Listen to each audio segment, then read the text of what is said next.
Hello，大家好啊！近來發現周圍好多朋友都有膝蓋痛嘅問題。今集我哋會分享膝蓋痛嘅原因、食療同埋簡單嘅運動。原來全球年過60嘅人嘅裏邊，有1/3係有膝蓋痛。如果過咗70歲，會有2/3嘅人有膝蓋痛。我哋要做適量嘅運動，同埋要留意做運動嘅時候要做啱嘅姿勢。大家可以請教你自己運動嘅老師。反過嚟講，一個世運嘅選手，佢幾咁有肌肉，或者佢嘅姿勢幾咁正確，過勞都會受傷受損。每逢我哋嘅體重減咗1公斤，膝蓋嘅壓力就會減咗4公斤。如果你過咗標準嘅體重，可以考慮適量嘅減磅。喺食療方面，我哋要選擇嗰啲可以幫助我哋減輕發炎、修復軟骨同埋強化骨骼嘅食物。第一樣，西蘭花，佢除咗有少量鈣質之外，仲有一種蘿蔔蔬素，對抗炎、抗癌非常之有用。但係大家要留意，我哋要正確處理西蘭花，要先切後洗，然後放低佢30分鐘以上，先至烹煮。咁樣佢嘅蘿蔔蔬素就可以提高3倍。第二樣嘢，鳳凰衣，呢個就係雞蛋殼裏邊嘅膜，亦都係一種中醫嘅藥材。佢含有膠原蛋白、天然嘅葡萄糖胺同埋玻璃酸，可以幫助我哋修復軟骨，營養非常之豐富。如果你食雞蛋嘅時候，你要留返嗰個衣，剪碎佢，再擠返落啲蛋嘅裏邊，就可以享用。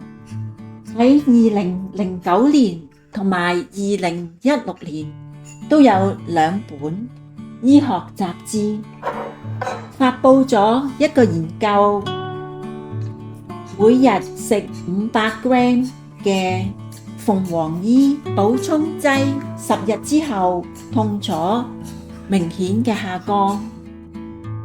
第三樣嘢，亞麻籽，佢含有 Omega-3 同埋木酚素，有強大嘅抗氧化同埋抗炎嘅能力。但係大家要留意，一定要打碎佢先至食，如果唔係，根本就唔消化，亦都唔吸收。第四樣嘢，黃薑粉，薑黃素可以抑制核因子，阻止身體發炎。喺2016年同埋2021年，有研究發現，每日服用1000毫克嘅薑黃素，可以有效減輕關節炎痛，效果好似非類固醇抗炎藥一樣。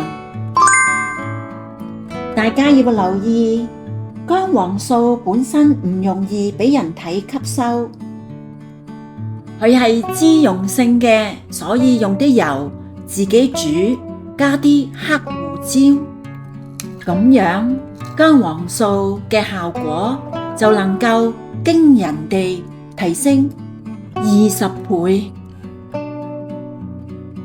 第五樣嘢，椰子油，佢含有月桂酸，呢一種物質只係喺人奶裏邊揾到，佢係有強大嘅抗炎能力，有好多自然療法嘅大師都極力推薦椰子油。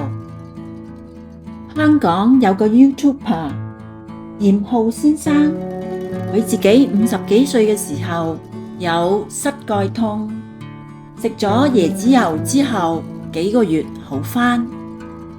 佢仲介紹俾另外一對夫婦食椰子油，佢哋有同樣正面嘅經歷，膝蓋痛好返。椰子油嘅益處係一個具爭議性嘅題目，因為佢含有好高嘅飽和脂肪，如果你有膽固醇高，就要謹慎處理。最後仲有一個茶飲，針對退化性關節炎，可以平時保養補益。桑寄生蓮子紅棗煲黑豆，桑寄生利關節去風濕，加埋性平嘅黑豆補腎。